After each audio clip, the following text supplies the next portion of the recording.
అదే RTV app వార్తల్ని క్షణాల్లో చదివే అవకాశం ఉంటుంది. ఒక న్యూస్ పేపర్, ఒక టెలివిజన్ ఛానల్ మీ చేతుల్లో ఎప్పుడూ ఉంటాయి. అది వాళ్ళ దగ్గర నుండి కూడా సిగ్నేచర్స్ తీసుకోండి అని చెప్పడం జరిగింది. కాకపోతే శ్రీన్ గారికి ఎమ్మెల్సీ ఉంది కాబట్టి మీద దీని నుండి పర్మిషన్స్ తెచ్చుకోవాలన్నారు. ఇప్పుడు వాళ్ళ బ్రదర్కి ఇచ్చి ఉన్నారు కదా, ఆయన దగ్గర నుండి క్లియరెన్స్ తీసుకోండి అయితే ఇప్పుడు క్లియరెన్స్ తీసుకున్నారని మెసేజ్ మాకు వచ్చింది. మా ఊరికి కూడా త్వరలో పంపిస్తాం. ఫర్దర్ స్టెప్ ఏంటంటారు మీది? ఫర్దర్ స్టెప్ ఏం లేదు, మేము కొన్ని చెప్పాము.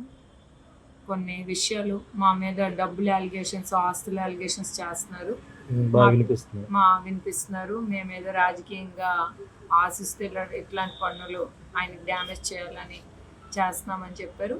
మా పిల్లల పేరుని కానీ మా పేరుని కానీ 1 రూపీ కూడా ఆయన ఇవ్వాల్సి రాయమని, మేము ఆస్తులేం రాయమని కోరడం లేదు. ఆయన నా పిల్లలకి చూసుకుంటే చాలు, నాకంటూ 1 రూపీ ఇవ్వాల్సిన అవసరం లేదని చెప్పాను చాలా క్లియర్గా. ఎందుకంటే వాళ్ళు 4 డిమాండ్లు 5 డిమాండ్లు అని తప్పుడు ప్రచారం తీసుకెళ్తున్నారు. అది మీ వాదన కాదు? మా వాదన అసలు కాదండి. అందరం కలిసి ఒకే ఇంట్లో ఉంటాం అనేది ముందు నుండి చెప్తున్నాను. ఇక్కడ తప్పుడు ఇవి జరుగుతున్నాయి, తప్పుడు ఆలోచనలు, ఇక్కడ తప్పుడు ప్రవర్తన, ఇక్కడ ఇల్లీగల్ అఫైర్స్ జరుగుతున్నాయి. దానివల్ల నా పిల్లలు నేను డ్యామేజ్ అవుతాం కాబట్టి ఒకే ఇంట్లో ఉంటాం. ఆయన బయటికి వెళ్ళి ఎలాగ చేసుకున్నా మాకు అభ్యంతరం లేదు. మా ఫ్యామిలీ డ్యామేజ్ అవుతుందని ముందు నుండి నేను చెప్తున్నా.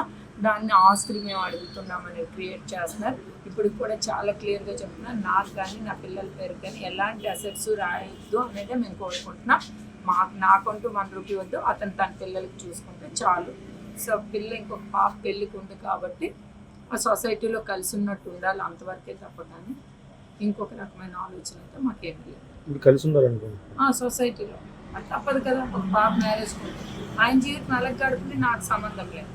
కాకపోతే ఈ సొసైటీ ఇప్పుడు నడుస్తుంది కూడా, చాలా మంది పడినా పడకపోయినా 4 గోడల మధ్య ఉంటాం. వాళ్ళకి నచ్చినట్టు వాళ్ళు బయట ఎక్కడో లేదో పడతారు. మాకేం రూపాయి అక్కర్లేదు, ఆయన పిల్లలకి చూసుకుంటే చాలు. ఆయన మరి బలంగా డైవర్సే కావాలంటారు. ఆయన కోరుతారు, దానికేముంది. నేను అనుకున్నవి ఆయన అనుకున్నవి అయిపోవు కదా, దానికి ఒక ఈ సిస్టమ్ ఉంటుంది కదా.